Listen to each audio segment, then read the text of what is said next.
Nah, sekarang kita masuk di pembahasan berikutnya tentang alamat, tanda-tanda mengenali, ya. Beliau mengatakan, ya, Ibnu Ajurrum mengatakan, fal ismu yu'rafu, isim itu bisa dikenali. Ya, masih di bab yang pertama, ya. Bab al-kalam. Fal ismu yu'rafu, isim itu bisa dikenali apa? Bil khafdi. Ya. Dengan kondisi al-khafd, nanti ada penjelasannya. Apa itu al-khafd? Kondisi dijar namanya, ya. Mengalami i'rab jar. Kemudian yang kedua wat tanwin, dengan adanya tanwin. Ini spesifik ini, ya. Wa dukhulil alifi wal lam, masuknya alif lam. Kemudian wa hurufil khafdi, ada juga masuk huruf-huruf jar. Apa huruf-huruf khafdi itu? Huruf jar itu, nah, itu disebutkan wahia, huruf-huruf khafdi itu adalah, ini dihafalin, ya. Ada 12. Min, ila, an, ala, fi, rubba. Kemudian huruf ba, ya, al-ba'u, al-kafu, al-lam, itu maksudnya huruf ba, huruf kaf, huruf lam. Kemudian huruf-huruf sumpah, wa huruful qasam, huruf-huruf sumpah. Itu ada 3. Oh iya, al-waw, wal-ba, wa ta. Jadi itu tanda-tanda isimnya, kita lihat satu-satu. Oh iya, saya lupa ini. Berikutnya bawa papan ini, ya, bawakan ini, ya, penghapus, ya. Biar lebih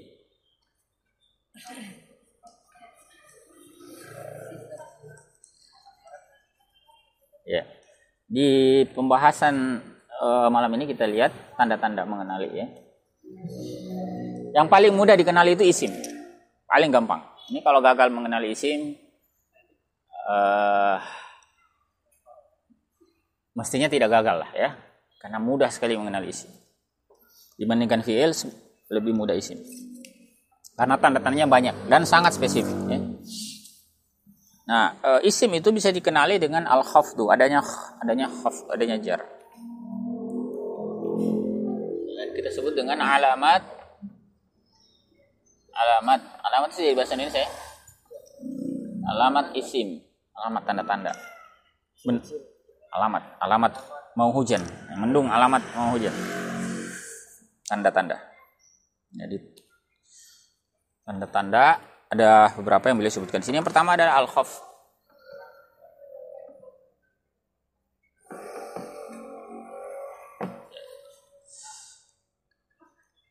Al-khafdu. Al-khafdu ini sebetulnya di dalam istilah yang lain digunakan al-jarru, ya. Ada juga yang menyebut al-jarru. Sama saja sebetulnya. Al-jar. Ini salah satu kondisi i'rab sebetulnya, ya. Nanti i'rab itu akan kita bahas di bab setelah ini. Ya, tapi bagi yang sudah pernah belajar i'rab, nah, bisa mudah memahami yang pertama ini. Jadi semua kata yang mengalami khafdu itu pasti isim. Ya, semua yang mengalami jar pasti isim. Umumnya yang dijar itu di kasroh, tapi tidak semua, ya. Yang banyak itu di kasroh akhirnya, ya, di kasroh bagian akhirnya. Misalnya, ya, ungkapan Abu Bakrin, ya. Nah, ini di kasroh akhirnya. Jadi kata Bakrin itu isim. Nah, dia di khafdun namanya, di jar. Nanti lebih dalam lagi di pembahasan i'rab nanti, ya. Saya tidak berlama-lama di sini, ya. Yang kedua, nah ini yang lebih praktis. Yang kedua ini adalah masuknya atau adanya tanwin. Nah, tanwin ini spesifik, ya. Tanwin itu di akhir, ya. Bisa bisa an, bisa in. Bunyi harokat double itu namanya tanwin. Nah, semua kalau antum ketemu kata yang begini, maka pasti dia isim. Spesifik. Dan namanya tanwin itu selalu di akhir, ya. Tidak ada tanwin itu di awal kata atau di pertengahan. Dia mesti di paling akhir. Apa saja, ya. Kalau di dalam Al-Qur'an tuh misalnya apa, ya? Khauf.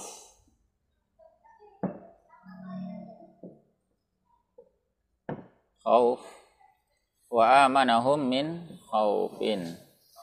Atau di tempat yang lain ada khaufan, Ya, ada khaufun, fala khaufun, atau ada khaufa wa tama'a. Ya. Ini atau juga ada ya yang terkenal ya ini ya. Muhammadun bertanwin. Ya. Banyak nabi dalam Al-Quran itu bertanwin ya. Nuhun, Lutun. Ya. Nah, dia bertanwin. Kalau di syarah ini ya misalnya dikasih contoh kitab ya, kitabin. Ya, apalagi ya. Fatimat, muslimat. Ya, dijamak, ditanwinkan ya. Ya itu semua isim ya. Pas saja pokoknya kalau antum ketemu baik itu dhamma, kasrah atau fathah. Nah, kalau fathah itu biasanya banyak di bagian akhir surah yang ujungnya an. Ya, misalnya di surah An-Nisa ya.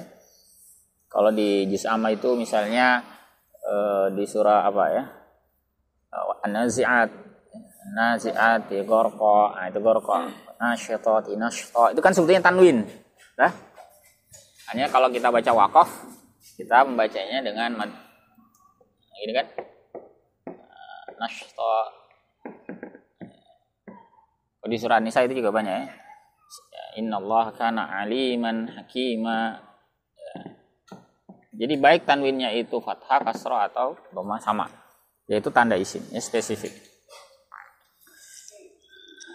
Kemudian yang berikutnya, yang ketiga, yang juga menjadi alamatul isim, tanda isim yang juga spesifik, itu adalah masuknya alif lam.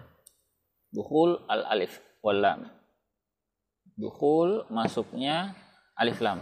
Namanya masuk ini artinya sebelumnya tidak ada. Kata itu tidak beralif lam, lalu kemudian dimasuki alif. Misalnya kata masjid. Nah, dimasuki alif lam menjadi al-masjid.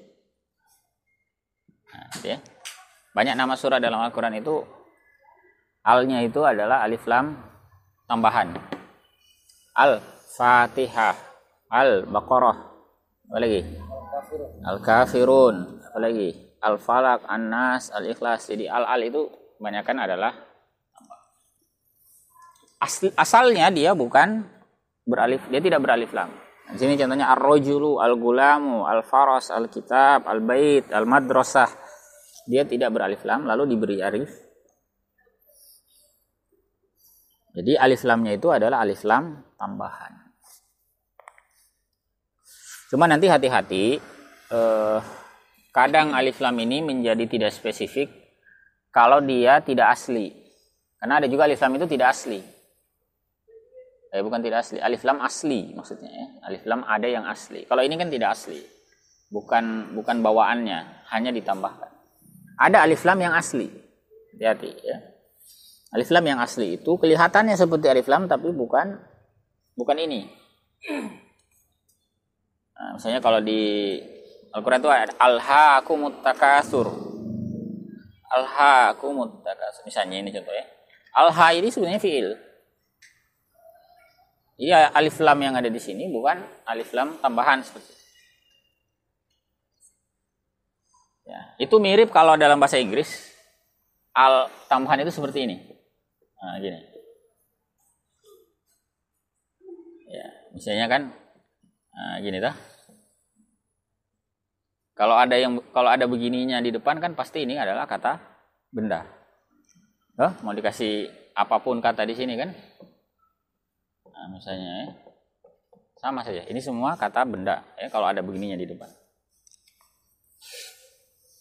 Tapi dia tambahan. Asalnya tidak ada kan? Ini kata sendiri. Bedakan dengan begini. Kalau asli itu begini. Nah, ini asli. Paham ya? Ini bukan tambahan, ini asli. Cuma kalau dalam bahasa Inggris itu gampang bedainnya. Kalau asli kan nyambung ini.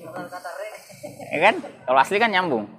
Kalau dia tambahan dikasih spasi. Nah, kalau dalam bahasa Arab itu agak gampang-gampang susah karena selalu sambung. Nah, gini kan? Nah, jadi tahu artinya kan? Gitu. Nanti lama-lama juga tahu lah ya. kata-kata yang begini ini tidak banyak. Alhaakumut takatsur. Nah, itu ya. Alha. Ada juga nanti alqa. Alqa. Itu bukan isim ya. Jadi alif lamnya asli. Kalau di sini alif lamnya tambahan. Tapi kebanyakannya tambahan, kebanyakan. Nah, untuk mengingat saya itu nama-nama surah itu ya. Nama surah itu alnya itu tambahan lah. Kecuali Ali Imran ya. Ali Imran itu bukan al ya. Ali. A-nya panjang. Jadi jangan dibaca Al Imran. Ali. Ali itu artinya keluarga. Keluarga Imran. Kalau al ini biasanya tidak diterjemahkan. Ini sama dengan ini. Apa terjemahannya ini? Ini menunjukkan namanya definitif ya, ta'rif kalau dalam bahasa Arab itu ya, menunjukkan bahwa dia ma'rifah, bahwa dia itu tertentu. Ya, kalau bahasa Inggris kan biasa dikasih contoh, give me a book. Berikan saya tanpa ini kan. Nah, antum kasih saya buku apapun, mau yang merah, mau yang kuning, hijau, itu sudah memenuhi permintaan. Tapi kalau saya berkata give me the book, ada begininya, berarti yang diminta itu spesifik, tertentu. Harus yang itu, tidak boleh yang lain. Nah, itu fungsinya. Alif lam juga begitu. Kalau dia tanpa alif lam, tanpa ta'rif, maka bisa apa saja. Kalau saya berkata masjid, maka masjid itu bisa masjid apa saja. Bisa masjid Baitur Rahman, ya, bisa masjid Al-Kautsar, ya, bisa masjid Pink. Saya sholat di masjid. Nah, tidak spesifik. Silakan Anda sholat berjamaah di masjid. Nah, tidak spesifik.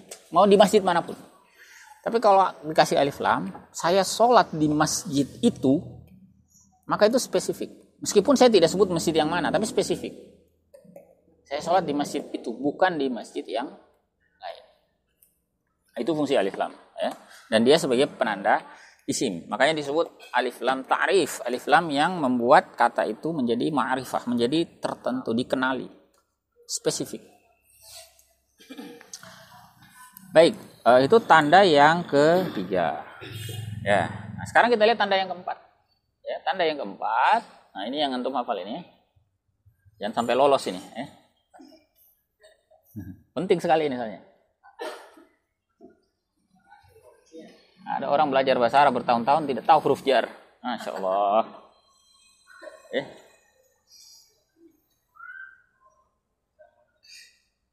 Pelajaran penting sekali ya. Di sini hanya disampaikan beberapa. Sebetulnya banyak ya. Ada 20 ya huruf jar itu. Tapi yang di sini hanya berapa? 12 ya. Yang penting ya.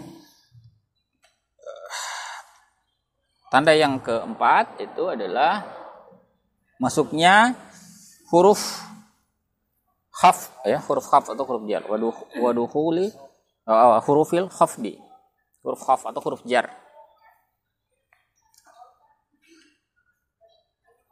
Ya, ada kitab yang menggunakan jar ya.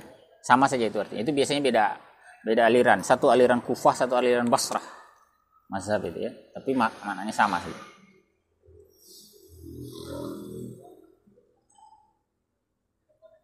Nah, yang keempat ya, itu masuknya huruf jar adanya huruf jar. Dukhul huruf jar. Huruf itu jama dari kata harf. Nah, huruf jar yang beliau sebutkan itu ada yang pertama adalah min. Min apa artinya? Nah, dari ya. Ila, ke, pada atau ke ya.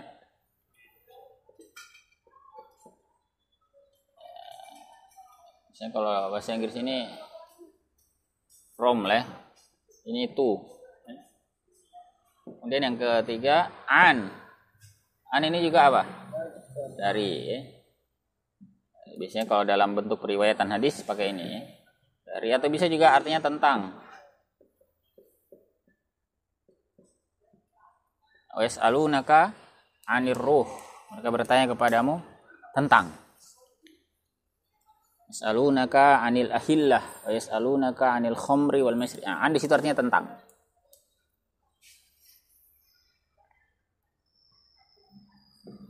Apalagi? Ala min wa ila wa an wa ala. Ala itu atas atau terhadap. Terhadap atau atas juga boleh lah ya. Atas itu tapi atas yang melekat ya. Nah, kalau saya berkata begini, ini pakai ala atas. Kalau begini di atas juga tapi bukan ala. Ini namanya fauqa. Atasnya tidak menempel. Kalau menempel itu pakai kata ala. Kata assalamualaikum, nah, rahmat itu atau keselamatan itu melekat mengenai kita. Ala apalagi min wa ila wa an wa fi. Fi itu artinya apa? Pada ya, atau di dalam ya. Pada atau di juga bisa ya, di dalam. Ada juga yang artinya tentang ya. Bisa juga tentang. Ada hadis, itu hadis pertama dalam kitab Bulughul Maram itu ya. Rasulullah SAW ya, kalau Rasulullah SAW fil bahri. Apa artinya? Rasulullah SAW bersabda tentang laut. Jadi bukan beliau itu berada di laut kemudian bersabda, bukan. Bukan Rasulullah bersabda di laut, bukan. Fi di situ tentang. Jadi ceritanya ada yang bertanya kepada Nabi SAW, kami ini biasa bepergian kayak nelayan lah gitu ya. Sementara kami itu hanya membawa sedikit air dari darat. Air ya mungkin kalau zaman sekarang jirigen ya, kalau masa lampau ya dengan tempat airnya lah ya, kulahnya apalah gitu ya, dari kulit biasanya. Nah itu dia bilang kami hanya kalau kami minum, kalau kamu pakai wudu, tidak cukup nanti kami pakai minum. Kalau dipakai bersuci tidak cukup. Nah bagaimana air laut itu? Apakah boleh digunakan? Makanya kemudian Nabi bersabda, fil bahri, itu bukan beliau di laut, bukan. Ya. Karena wallahu alam ya, saya sendiri tidak pernah menerima riwayat, mendapatkan riwayat bahwa Nabi itu pernah di laut. Ya. Kalau sahabat banyak ya. Kalau Nabi SAW rasanya tidak pernah ya, berada di atas laut. Jadi wallahu alam kalau ada yang mendapatkan riwayat. Nah, jadi beliau bersabda di laut keliru ya. Bukan di tapi tentang. Nah, jadi beliau katakan tentang laut itu gimana? Huwa tahuru ma'uhu al-hillu maitatu. Suci airnya artinya bisa dipakai. Mau dipakai wudu, mau dipakai mandi janabah, membersihkan najis silakan. Al-hillu maitatuhu halal bangkainya. Jadi fi di situ tentang ya. Tapi mana sederhananya begini ya. Biasanya kita pakai di. La raiba fi ya, tidak ada keraguan di ya, di dalamnya atau padanya. Tanazzalul malaikatu warruhu fiha. Fiha itu pada malam itu. Ini pada malam ayat turun al malaikah dan ar-ruh pada malam itu. Itu fi ya.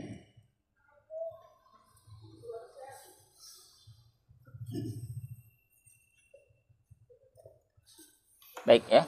Ini dulu ya. Ada berapa? 5 ya. Min wa ila wa an wa ala wa fi. Nanti ada lagi yang berikutnya ya. Sampai di sini kalau ada yang mau didiskusikan boleh ya.